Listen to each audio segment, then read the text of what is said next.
Imagine you live in a village of 1,000 people. One person in the village gets sick with a mysterious disease.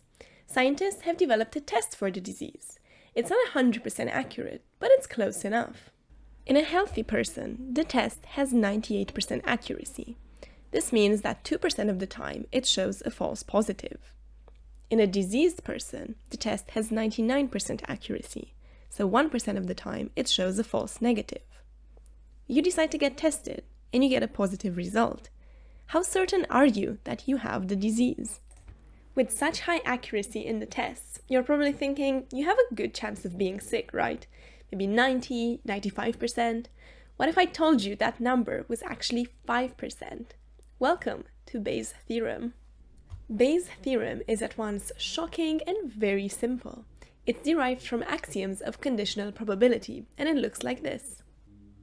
Given a belief B and evidence E, we can write down the probability of our belief being true as PB, as well as the probability of the belief being true after getting some evidence as PB given E.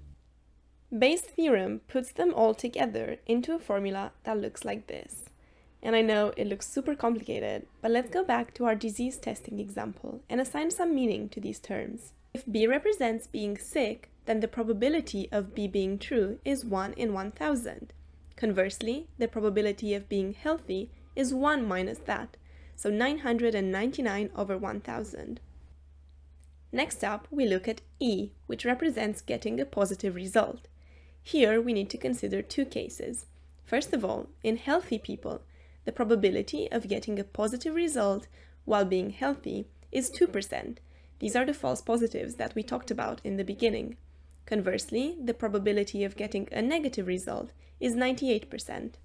In the case of sick people, the probability of getting a positive result is 99%, while the probability of getting a negative result is 1%. We can finally go back to Bayes' theorem and plug all of these numbers in.